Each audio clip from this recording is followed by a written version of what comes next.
Welcome everyone to the Aspen City Council work session of August 17th. It is 4 o'clock in the afternoon on this beautiful Monday. We're still waiting for a little more of that monsoon to show up, but just keep watching your fires, and no fires allowed. Thank you so much for being here. Our first item on the agenda is going to be an update on the Glenwood Springs South Bridge project. Then we have a board and commission interview, and then we're going to have a discussion on our policy resolution 118, the code on residential yard signs.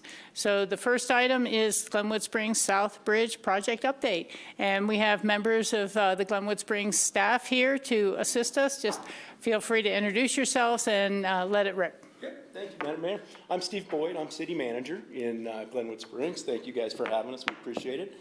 Yvette Gustad is our finance director. Matt Langhorst is director of public works. And do we have green lights on for everybody? Talking very clear, just want to make sure we get them right. Do I need to push or anything? Yeah,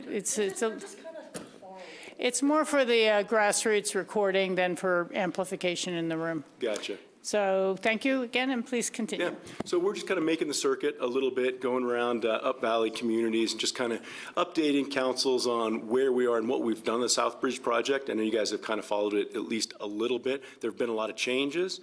There are kind of some headwinds that we're facing right now that we're kind of working through. So with that, I think I'll just turn it over to Matt, and he can kind of tell you where we've been and where we are right now, and then we're happy to take questions. Thank you. And I know you're busy, so we'll keep this as short as humanly possible. There's 8 slides, and I apologize. Ryan Gordon usually does this presentation, but he decided to go to Ireland. So I am the one in charge of this. Quick synopsis of South Bridge, is to create a secondary egress out of South Glenwood Springs, mainly for the 4-mile residents if there's a fire or emergency, and the people in South Glenwood. If you've ever been there, we have Midland Avenue, and that's the only way out of basically South Glenwood. that's via a paved road. We also are making significant improvements on about approximately 1 mile of Highway 82 from Buffalo Valley turnoff, if you know where that is, past the South Bridge is about approximately 1 mile of CDOT improvements. We're constructing a bike and pedestrian infrastructure. We have a 10-foot pathway. It goes almost all the way through town. It will connect out to the Rio Grande Trail, and they'll take the Rio Grande Trail basically and put it in a tunnel over there so that the connection can go above grade. So great improvements, and also reduces traffic on local roads. We're going to get to a slide that shows you all the traffic numbers, which is way too many things, but basically we're shifting about 3,000 trips from Highway 82 onto South Bridge. If you're looking for a reduction on Highway 82 through Glenwood, that is over 10% reduction at the light at McDonald's, basically. And let's see, they would take that turnoff and go through, kind of bypass Glenwood and get over to the exit over there by the Target and the roundabout there. Correct. Okay. So the South Bridge is adjacent to Holy Cross, if you know where that campus is. It's to the south of it. So basically anybody that wants to go to South Glenwood or go up 4 Mile would take a left if they're coming from Aspen, or a right if they're coming out of town. They would cross South Bridge and direct them right into South Glenwood, adjacent to the airport down there. What we found is there's a lot of people that live in South Glenwood and 4 Mile that are driving up, going past McDonald's, across 27th Street, and coming right back down to where South Bridge is basically going to land. And we're guessing approximately, I say guessing, traffic's like magic to me. Yeah. There's estimated there's going to be about 3,200 trips that will move from that corridor and move onto the South Bridge, which is well over a 10% reduction in traffic at that location. And one other thing on that is, I was taking the RAFTA corridor tour not long ago, and it was really a bit of an eye-opener for me to see how much industrial business is down there by the river corridor there. So it seems like a lot of potentially service businesses and commercials would be taking this route up onto the highway if they're coming in this direction, instead of having to, again, go down to the McDonald's light and come back up and around. So. Yeah, there's industry in the south end of Glenwood for sure. There's gas up 4 Mile, there's logging up 4 Mile, and then there's obviously everything they do at Sunlight up 4 Mile also. Yeah. So we would be taking a lot of that traffic off of the midsection of Midland from 27th Street down. And when we built 27th Street Bridge, it was with the assumption that South Bridge would be constructed, which is why it is a 2-lane bridge, not a 4-lane bridge. So if we do not build South Bridge for some reason, we'll overload that bridge system quite quickly. That is not great for us. So basically, the little red circles are kind of the improvement areas at Buffalo Valley, South Bridge itself, and then this was the old tunnel that went underneath of it. In this slide, you'll kind of have to look at it. South Bridge used to come across the river, go under the airport on a tunnel, and sweep through this 45-mile-an-hour curve, basically. What we've done since Ryan Gordon and I kind of took it over is we've made some changes. We had an estimate put together. The estimate came in from Flatiron. It's just a rough estimate, around $110 million. We don't have that, so we were like, how can we cut costs? We got the tunnel removed, which is a $6 or $7 million conversation in itself. We changed bridge types from the concrete segmented bridge, which is what's in Glenwood Canyon.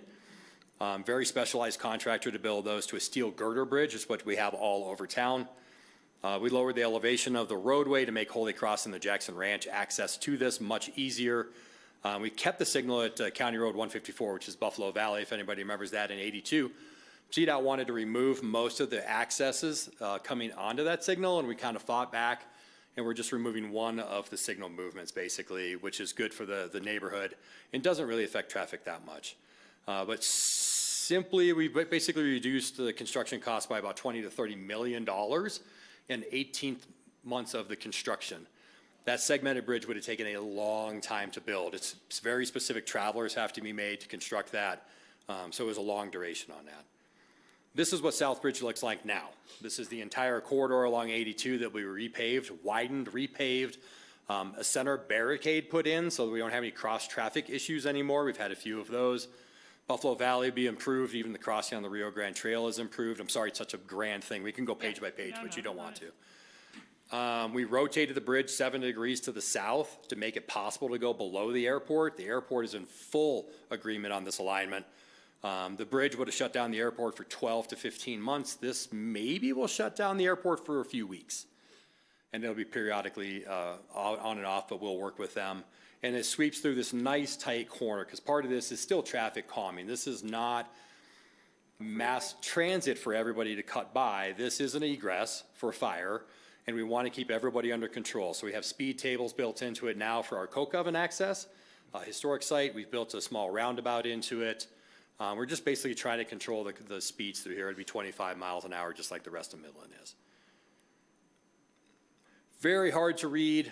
Basically shows without South Bridge, Airport Road has 420 trips on it. With South Bridge, we're going to go up to about 3,200 trips. So that's that diversion of all that traffic off of 82 that's just taking the horseshoe around and coming back down to this location. And the thing everybody wants to know, we are required to obligate the grant funds by September 30th. I think we are one thing away from actually getting those obligated at this point. There's one 1180 form. There's so many forms. But basically, we're waiting for right-of-way to be signed, which should have been last Friday, probably will be today, and then we were going to be filling out the 1180 to have FHWA obligate the grant. So anticipated bid date, as long as we're obligated by 9/30, we want to bid it about a month later. We're ready with the package. Construction start would be 2027. Construction completion, it is a 2-year project thus far. We are working with Roxall, who's going to be our CM on this. We think we could probably cut that down a little bit. We'll see what the contractor says when they come in. Total project cost right now is $77 million. Secured funding is 72. That's $4 million from RAFTA, 4.5 from CDOT. We have some earmarks. We have the $49 million grant. The amount the city is required to put in, we've gotten up to $72.5 million for a budget shortfall of about $5 million at this point. But we're so close. And basically, that's the presentation. Like I said, I don't want to take too much time, about 10 minutes, and let you ask questions. Thank you very much. Appreciate that. I think the question is, you're not really here asking us for money, but you're asking us for support letter to pursue whether additional money, whether it's through the TPRs or straight through CDOT or federally through Mr. Hurd.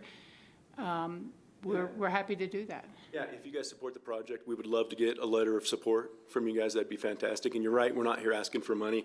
We have a real question about how it's going to go when we get it out to bid. You know, there's some inflationary things that we're a little worried about because it'll take some time for it, for bids to come back. So we don't know. If it comes in $120 million, we won't build a bridge. Yeah. If it comes in on budget, we will. Yeah. That's how a lot of us are facing these things now. Sam, did you have any questions? I saw you. No questions. I appreciate you saying the greater purpose for this, and I can't see any reason not to just send the letter. No. We're all one system. We're one valley. We appreciate the efforts that you make in many, many ways, and we try to get our end of the valley fixed too. There might be a point in time we're asking you for a letter of support when we're going forward with the rest of the entrance. We get through this environmental impact statement rebuild or revaluation. Mm-hmm. So is that sufficient, Council? Yeah, I do have one question. Sure. Please. Support it as well, but out of curiosity, for commuting traffic, what kind of impacts will construction potentially have on Valley-wide? So we're actually widening Highway 82 in this location, so depends on how the contractor would want to handle it. They should be able to shift traffic over to the east and build the widening, and then shift traffic partially over to the widening and then build the center, and then kind of work their way across. So is it going to be construction within the 82 corridor? Yes. I would expect it to flow as smoothly, if not smoother, than the 27th Street underpasses, which went really well because they kept 2 lanes in each direction flowing during the 27th Street underpasses. In this case, we should be able to do that also. And there's no cross traffic like 27th Street was coming into that project, so it made it a little bit more difficult. Buffalo Valley end of this thing, there's not a ton of traffic down there like 27th Street where there's 11,000 cars. Is a significantly reduced number. It'll be up to the contractor a little bit for phasing, but all the contractors are, some of the contractors that are looking at the airport are looking at this. Some of the contractors that are in Denver are looking at this. And they all know the Highway 82 corridor issues. and they're going to want to keep traffic flowing as much as possible because they know that they will take the brunt of that publicly. Okay. So it's construction on 82 is basically what I can say, but they'll keep, the intent from us would be to keep all 4 lanes open and just Okay. shift. Okay, great, thanks. Well, and the question's not insignificant. You know, we've also got this variable of this thing called the Pitkin County Airport, right? That is happening kind of at the same time. So we have a Roaring Fork CEO call with a lot of the bigger employers. I think Pete was on that call and we were talking about it last week. And, you know, there was uncertainty about how exactly that'll go. I mean, these are 2 fairly big projects happening at the same time. So it's a good question. There's a lot of projects. There's a lot. That's true. You get right down to it, and that's the nature of things. I'm just wondering if you want to, through Pete, give us a couple of the key points you'd like us to include in the letter to make Okay. sure, you know, how diligently you've been pursuing it, how you've valued engineered it and solved a lot of these cost problems, and how important it is to all of our residents and highway users. So Sure. be glad to sign one, and once we have it together. Good. Yep. Happy to check in with Pete and get you guys whatever you need. Okay. Very good. Well, if you leave quickly, you'll beat the Yeah. worst of the traffic out of town. Well, thank you guys very much. We appreciate it. Yeah, no, thank you for coming up. We really appreciate that.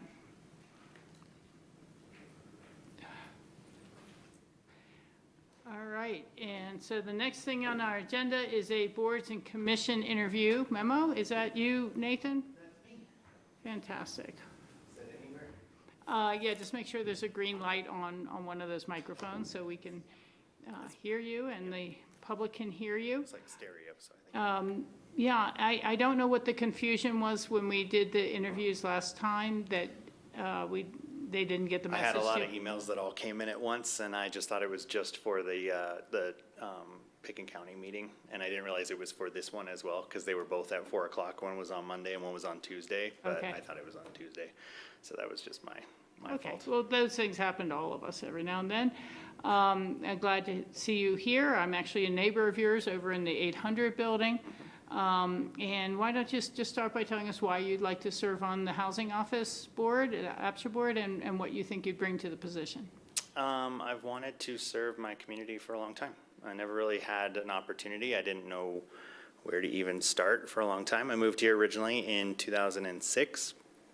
Kind of came and went. First, I worked at the St. Regis in hospitality. I've worked at the Aspen Meadows. I've worked at Gucci, so retail and all that. And then now I work at Pitkin County Dry Goods as bookkeeper, which I love because it's, you know, family owned, family run, oldest store in Aspen, and I love it because it's community based, you know, and I love doing anything that's, you know, make sure that I'm still part of my community. I'm one of those people who has a mindset personally, and I know other people don't feel the same way, but I would prefer to live in the community where I work.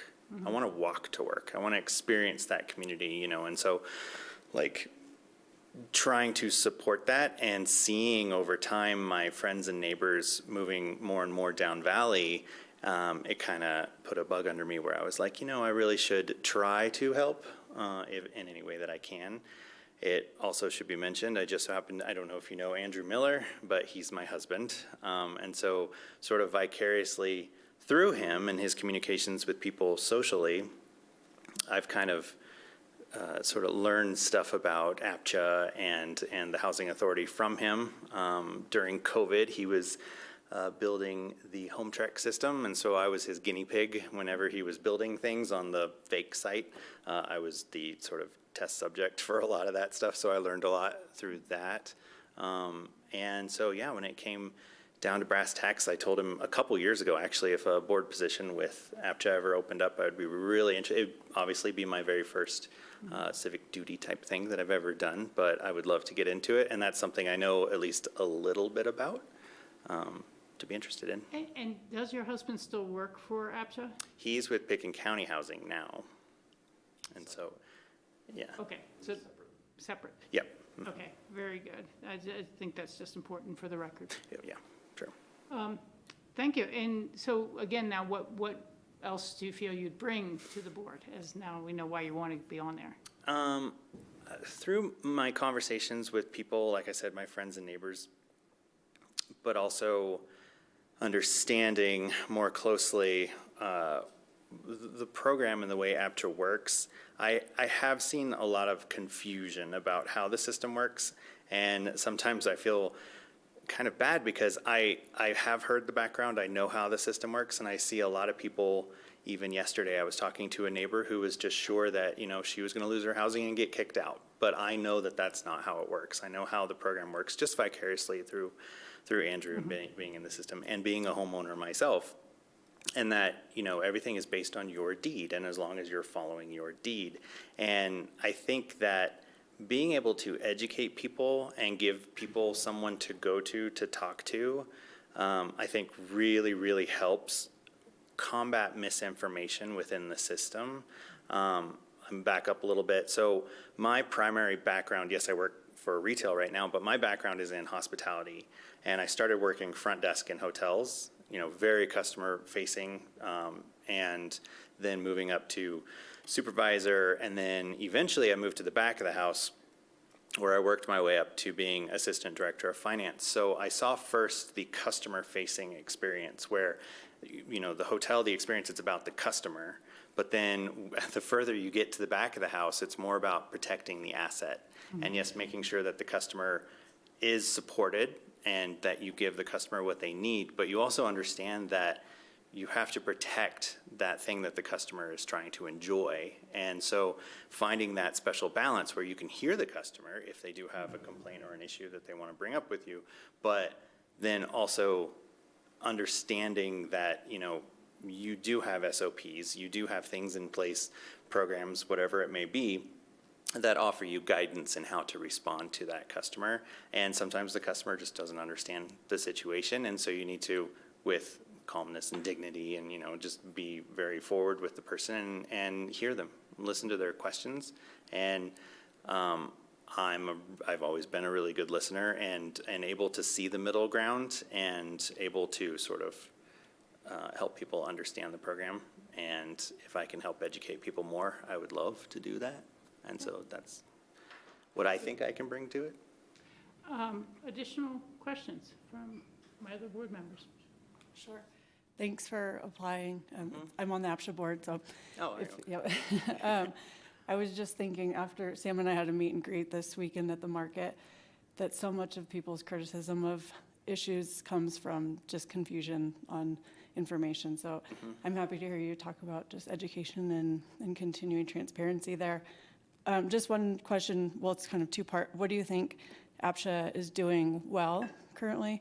And then you kind of highlighted this, but what do you think where is one opportunity for improvement? Innovation. I think I'm being part of Home Trek and that kind of thing. I know it's not perfect, but I know that innovating and making it a broader system and helping people understand how the system works is a good step. I don't know if it's entirely fully there yet, but there are a lot of pieces and parts that go into either getting into the rental side or getting into the home ownership side. And so that for the place for improvement, I think it is more education. I will say I moved here in 2006 and I left in 2012, and I didn't really know if I was going to be back, and then I met Andrew, and then I kind of dragged him back here kicking and screaming. But once I brought him here, we realized we wanted to have a home and put down roots in the community, and it was really him that was like, okay, well, let's get into rentals and let's get into home ownership. There's this thing called APTRA, and I didn't know about it from my past experience living here. I mean, I'd heard of it, but there was no outreach to me as somebody working in hotels, and I probably would never have left in the first place if there was just somehow better outreach into the community to inform me as just a normal everyday citizen that this opportunity is here. Seek it out. There may not be something available, but at least get your name on the books, because it could be life-changing, you know, for you. And I was fortunate enough to come back with my husband, and now we've settled down and it's been great, but I know a lot of people may not have had that opportunity.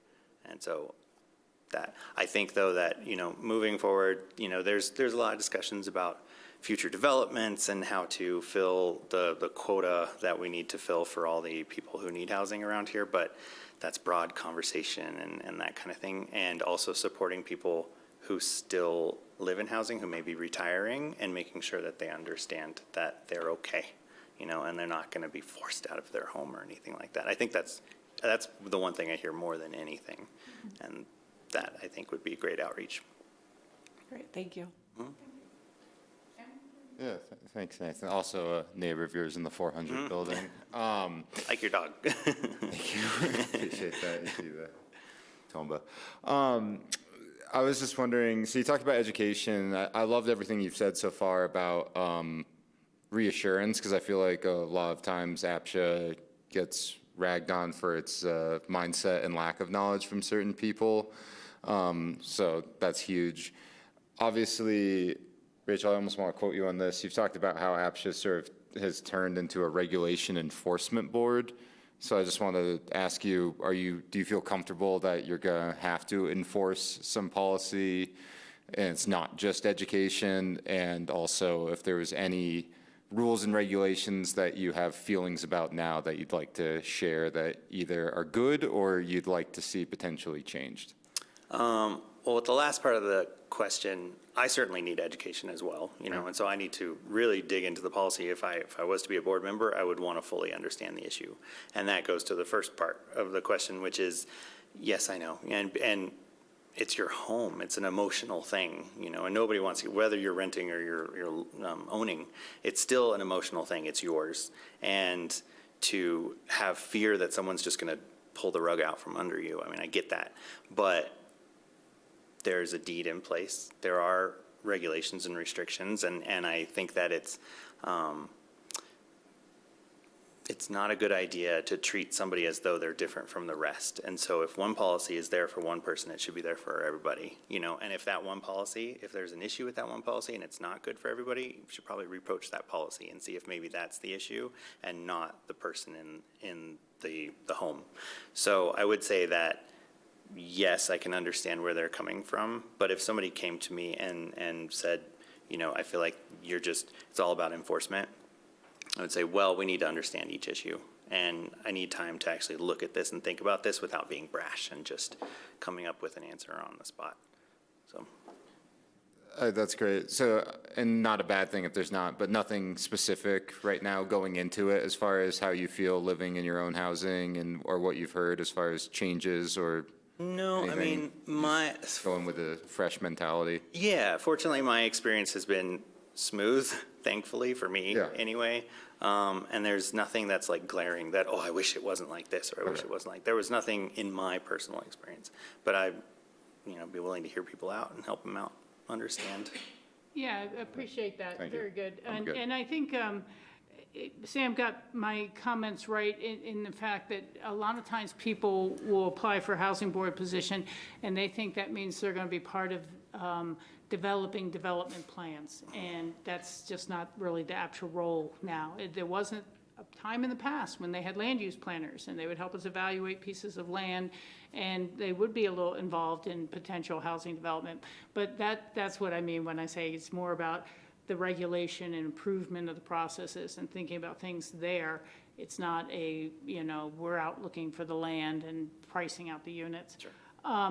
And that's a difficult role because, you're doing more of the enforcement sometimes. And, I was at the Chamber of Commerce kind of large community meeting about 2 years ago when I was running. And they had done a lot of surveying of their members and employees as well. Yep. And the one issue that they got 100% agreement on was that there should be more compliance, full, total compliance. And that endless rumor that there's just a lot of cheaters out there, which there aren't, and APSHA does investigate anything that someone calls in. And so I had to turn to one of the ACRA people, and they're like, isn't that great? Everyone wants more enforcement. And I said, yes, they do. And when I was doing door-to-door up at one of our projects, I knocked on the door, and the individual answered and said, do you remember me? And I'm like, were you at? And I'm thinking of this event, and then they go, no, you threw me out my APSHA unit. Oh, no. You were the one who on this board voted to say you were in violation of the code and you must leave. And it's an awkward situation, but that is life, and that's why it's a difficult board. And I think that's why we've phrased it that way before. How comfortable are you? If it was a planning and zoning position you were applying for, I'd ask you, how comfortable are you saying no to people? Because you need to be able to say no. I mean, I work in accounting now. It's very black and white. So Yeah. I'm on board with that. Very good. Well, I appreciate you coming in. Are there any other questions we would ask? No, thank you. But thank you for coming in and offering your services. And we haven't had that final discussion to put things on the a vote, but we'll let you know soon. Great. Sounds good. Thank you, everybody. Appreciate it. Yeah, thanks for coming in. Yeah. Okay, we will now move on to the last item on our agenda. Let me see if I can get back to that, which is land use with our ComDev people here. It's not getting back here the way I want to. Okay. I have a couple slides for you here, so let me get logged in.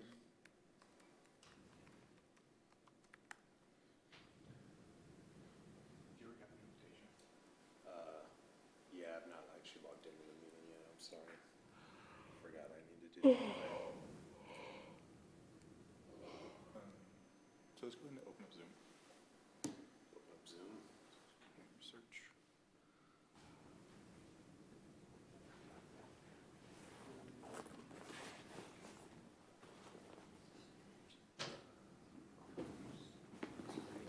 Commission meetings, we'll just plug in.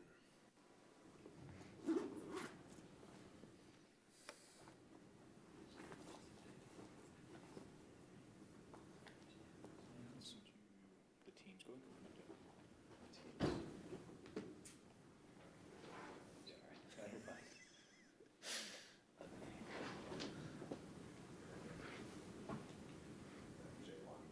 I just forgot. Do open, you can actually do always open, that's fine. Wonderful. All right. That's the first step.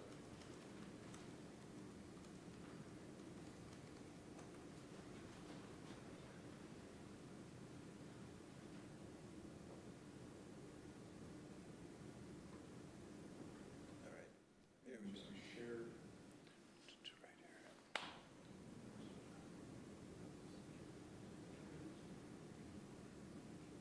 here. Share. I'll do the guy right there. And click on that. Nope, the first one. That. Yep. And then we'll go ahead and. Did you click that? I thought I did. Usually I just go to presentation. Either way. All right. That's just another way to do it. All right. And we'll minimize after you do that. All right. And there we go. Minimize this to the side of the way. Perfect. All righty, here we go. I'll turn these mics on. All right. Thank you for your patience. We've got it all teed up here. So we are here tonight to have a conversation about temporary signs and yard signs. And this came out of a policy resolution that the City Council adopted. I believe it was in September of last year, Resolution 118, and it included a number of potential code amendment items, but within there was a section on signs. And one part of it was to consider topics identified by staff and council to further regulate or not regulate residential yard signs. And so that's what we're going to look at this evening. So just some background on sign regulations. Most of you who've worked in government or know a little bit about it understand that signs are protected by the First Amendment of the U.S. Constitution. And so really what cities are allowed to do has really been formed by constitutional law. So cases that have gone to the Supreme Court. Essentially, municipalities are allowed to regulate time, place, and manner, and we'll look at what we have in place here. And so that's essentially when, where, and how signs are allowed. Definitely cannot regulate content. One of the rules of thumbs that planners use is if you have to read the sign to see if it's in compliance, it's likely an unconstitutional regulation. Not always, but typically. And then tonight we're going to look at temporary signs, which I included because these are allowed both on commercial and residential properties, and then yard signs, which I would say are strictly for residential properties. And then also as background, we have very few inquiries about sign compliance. I did speak with our compliance officer, Sarah Sandifar, and really it's only a few inquiries a year, typically about location, signs in the right-of-way is the most common one. So I've tried to summarize the sections of the code that we provided in the packet tonight. We highlighted 2 sections, and so I've tried to compile it all into one table so you can kind of see in one place what our current regulations allow. So temporary signs starting at the top. Again, there's no language about where these are allowed, and so I read this as to be on all properties. In fact, I think it does say all properties are allowed up to 3 temporary signs. And you can see there's a time frame. So they're allowed from April 1 to June 15th, and then from October 1 to November 15. There's a maximum size for those, 6 square feet. And although, again, we don't identify what these are for, I think those timeframes are intended to capture election signs, campaign signs. Yeah, and I'll just make the comment, at least the first one, April 1 to June 15th, really no longer lines up with Colorado's primaries, Right. which are the very end of June. And so I don't see anyone pulling their yard signs the last 2 weeks before an election. Well, and so I think, again, this is the tricky part about this. These timeframes were adopted, obviously election Well, I know, I'm times just change. saying that at some point. No, I understand. Clean it And up. it does say in the section that, again, it's content neutral, so we don't regulate the content of these signs, but it does coincide with where elections have typically been. And my understanding is, obviously, we accommodate election signs whenever the election's happening. So if they Right. don't coincide with these dates, we allow them. Right. And then general yard signs, which again, it doesn't define yard signs, but our assumption is it's a yard, so this would be a residential property. They're allowed one twice per year, not to exceed 3 days. And again, those are regulated in size. For those are a little smaller, 4 square feet, and this one has a height standard along with it, 4 feet in height. And then there's a section that's labeled like additional yard sign. And so this is, again, one sign. It says 50% larger, so I read that as 6 square feet in size, 4 feet in height. And again, we've got these time frames. I think these were intended to likely capture holiday things. So from the 4th Thursday in November Noel. to the 2nd Monday in January, and then the 1st week of July. And then the final one we include is one additional yard sign, and these are tied to when a property is actively for sale or for rent. And so it's allowed to be displayed up until 7 days after either a sale is completed or a property is leased. And those are a little smaller, one sign, 3 square feet, 4 feet in height. There's some additional language about properties that have like multiple properties, and you can combine some and get a little larger one. And then I've added an asterisk here in terms of location. There are some standards for all of these that I believe apply. They're not permitted in the right-of-way or an area prohibited for the sign type. And so in a lot of the commercial locations, there's sign types, and it says where they can be located, like a wall sign or a window sign, that kind of thing.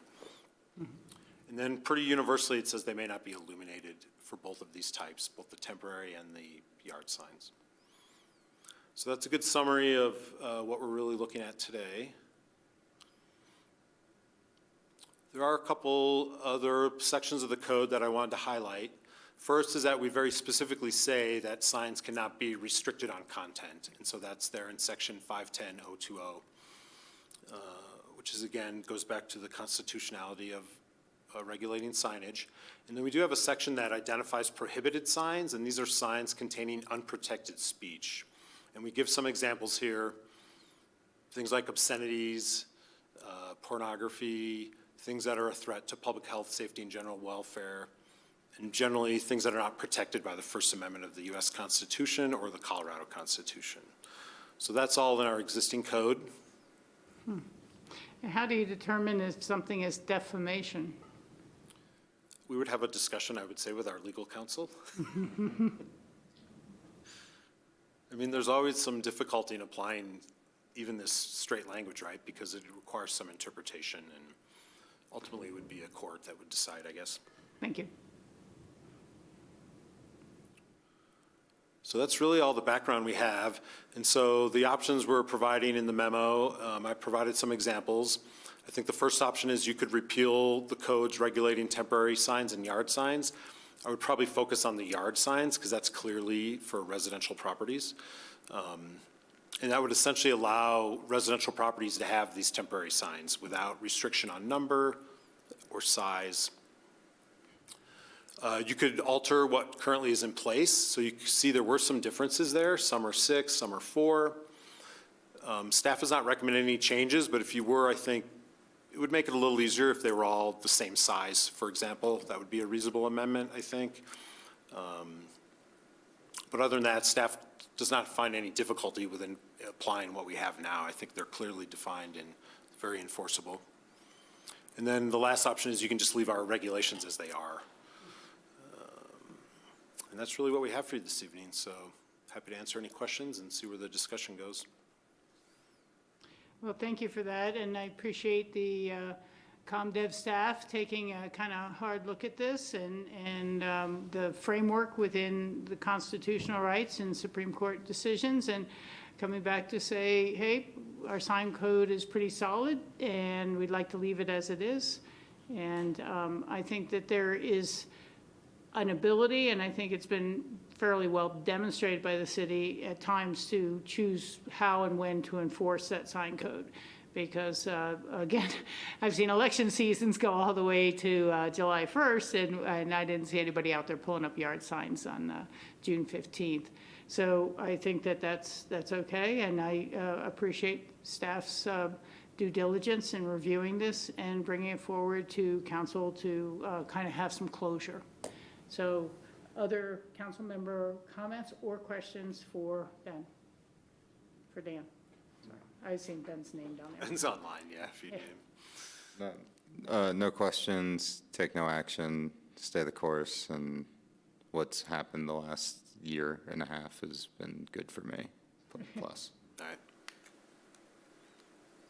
I have one question and then one sort of comment. The question, enforcement is complaint-based right now, correct? Just to reiterate that for the public and anyone listening. So, and then the second is, there's seemingly a proliferation of real estate signs all of a sudden in Aspen. I'm not sure what that means for the market, but want to make sure that some of those are, that we're looking at the right of way for real estate signs. When you drive into Aspen right now, there's I think 5 or 6 right when you cross the bridge. And it's certainly a message for the public or anyone entering town. Additionally, I'm not suggesting this right now, but a broker told me during the recession of 2008, 2009, we actually took down real estate signs. Okay. I'm not sure if I don't know the history on that, but. It doesn't ring a bell for me. Okay. And I was just curious if that was something that the city or previous councils had done. Again, I'm not suggesting it, but just for some background. It may have been something the real estate community chose to do, but it was not a governmental action or a requirement. And it's interesting that you bring this up, because in the history of things, having been so old now, I've been told by agents how there was a kind of gentleman's agreement that nobody posted yard signs because they just didn't want the town to look less classy. But then they started having some new agencies and they were doing that, and then suddenly everybody realized that it's almost like a Sherman Trust Act that, the public doesn't really know what's for sale and what's not because people are keeping them hidden. And so it's just a business practice and a choice by the business community who deal in real estate. Yeah, I'll follow up with Sarah about those real estate signs and making sure. In the right of way is a right of way. problem. Yep, Always. absolutely. But I'm in agreement with the staff's recommendation as well, and I think that that's kind of about all that there needs to be said. I do think it's important to enforce and maintain character when it comes to things like our sign code, and particularly lighting code is one that, you see I hear more complaints about when is that neon? Are they supposed to have neon in the front window, or night lighting that's not the dark sky approved? Yeah. So, other than that, did you have anything for us, Kate or Pete? Okay. Do not. All right, well, I think this might be one of those nice early work sessions. I don't see anyone online with a question or comment to add to us. And thanks to all the CommDev staff for your work on this review. And, we all know that when there are enforcement actions, it's never the work that anyone wants to do. Our approach is always just to talk to people, see if we can reach out and find some compliance, find middle ground, but that there are important precedent and character questions at stake for our town. So thank you very much, everyone. Thank you, Grassroots. We're going to sign off now.